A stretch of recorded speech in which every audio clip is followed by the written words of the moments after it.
Thank you, Kaye, Doranna and Anthony. Now it's time for you to ask some questions, and I imagine there are plenty in your minds. Would anybody like to ask a question? Okay.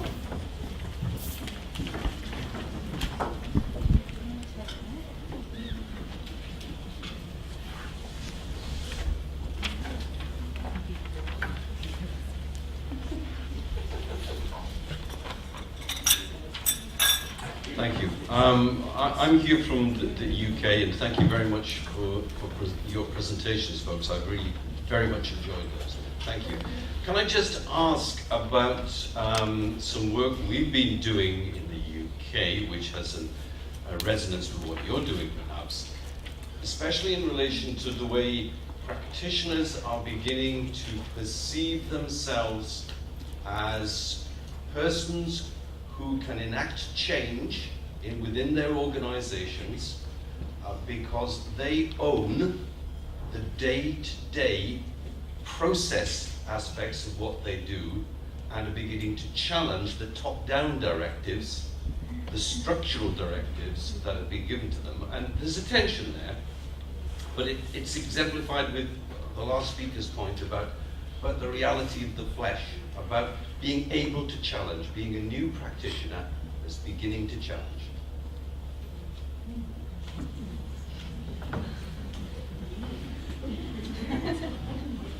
Oh, that's me.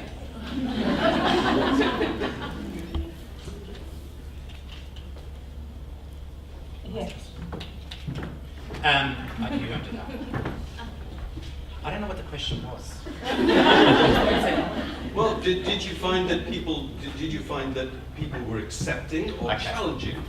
Look, in the interviews that I've done, one thing that became really evident is the culture of the workplace. If you had a culture where it's okay to debate ideas as opposed to debating people, then people were more willing to voice. Unfortunately, that was very rare. People would start to debate ideas, but very quickly turned on each other. And perhaps that's the work of some of Louise's hard work on horizontal violence, and the way in which we shut each other down. And there was lots of stories of being very unforgiving towards each other in those spaces. And that if you speak up and you were seen to be disruptive, it wasn't necessarily management that turned on you, it was your colleagues.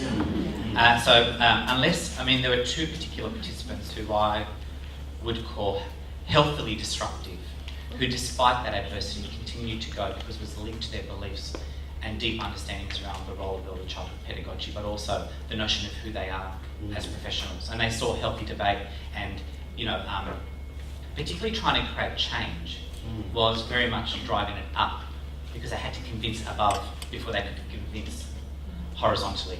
Yeah. Thank you. That's an interesting question because I had quite different experiences in the two centres that I have done the work in.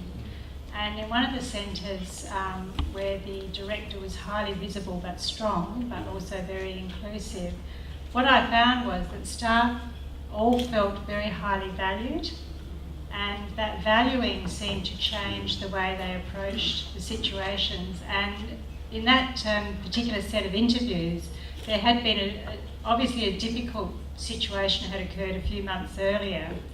And it was really interesting that everyone who I interviewed talked about that situation, but they talked about it really respectfully, knowing that the director had to make a decision. But they all felt, even though she'd made a decision that had kind of overridden what they wanted to do, they were very respectful and understood her motivations, but also felt valued and validated, I guess, within that process that they had been heard and that there was a compromise reached. So, the staff in that particular organisation had a very strong sense of their professional identity, which was very consistent throughout the whole centre, and that's where there was really a strong culture of inclusion of people's ideas. Okay, another question just here. Yes, my question is in terms of time. You have spoken about leadership and how you feel really in pressure, how hard it might be for some people to take on such a role. So in terms of time, how important it is in your view to give leaders time to be leaders, to move away from the center and to learn, like coming here today. Yeah. What do you say about that? I think one of the things that became evident in the qualitative data through the interviews is that those who've been around for a long time felt more comfortable leading people. And I mean, that to me talks about having time to experience, and they spoke a lot about experiencing failure as a growth opportunity. But those people are also closely linked to others who felt comfortable talking about failure. So one person, like for example, the one I shared, she's in an isolated community. And I have to say, the first interview had, I think, 10 questions. 2 hours later, we're up to the second question. Because she felt isolated. She goes, no one ever asks me what it's like to lead. And she yearned to have a community of leaders around her. And so where there were networks and people had time to experience and talk and mature in leadership, they felt more confident. But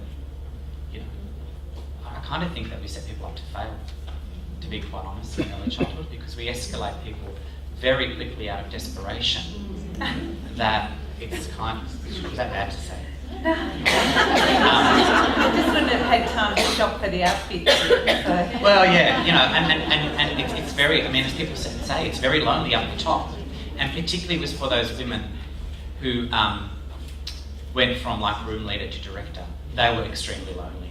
And they struggled because they had to shift their identity, and they're the ones who started changing their clothing and their lipstick and that kind of stuff. Seriously, they started to say, I had to look differently. And they saw that as a tool of validation. And I think that's because we don't talk enough about what it means. Just, I could probably loud enough anyway. Just following on from that, it's sort of Anthony's and Doranna's, that loneliness at the top. People have said to me that's because they're catapulted into this position of leader. No one is around that sort of understands their experience. And I'm just wondering from either of you, where does mentoring or could mentoring fit in there that would somehow buffer that a little bit and give, particularly new leaders, people who are in that position that haven't necessarily aspired to it but find themselves there. Is mentoring a way that you could buffer some of that loneliness? Because in my talking to people, the loneliness is something that really comes through, that I'm here by myself. And even though people say they're with me, I know I'm here by myself. I think one of the things that stood out for me in just that short time with the interviewees as well as the surveys, that because mentoring was always used as a solution strategy, it was, when we need, let's have a mentor, and then that's the end of that relationship, without thinking of it as an ongoing professional development tool, that even as an individual who try and sort of journey along in our own professional career, that we can maintain that relationship as we move in our own sort of hierarchy of roles. We sort of think that, a lot of the participants said that, being a mentor is like, that's the end of it. And then, now I mentor people. I don't need a mentor. And then, when I change a role, oh dear, I go back to the bottom of the, this line, like you started here as a student, you need a mentor, and then now you're a teacher, so you're up here, you don't need a mentor anymore. And then when you go into the next role, you go back down to the bottom of that line again, and then you start again. When, for me, I actually think that mentoring should be an ongoing journey, that why do we have to have an end to that? It may mean different people at different times, but I think that's one of the ways of looking at it in terms of professional development and ongoing professional learning. To then say that there's this continuity in leadership development. All I can perhaps suggest is if we have steps through our system for teachers, we need that for leaders. And acknowledge the journey that's had and to be had, and to inject sufficient support rather than going, you're the leader, off you go, good luck. Do you know what I mean? Some women, one woman said, I've got $50 in my bank account and I'm managing $1 million budget. Are you kidding me? And I just went, and she was really nervous. She got nervous fronting the management committee when a financial report had to be handed in. She says, I don't know how to read it. And so, I spoke about what that meant for her, and they all said, We want someone to help us who won't judge us. And often going above, they felt it was judgment. Okay, I think, thank you. If you could join me in thanking our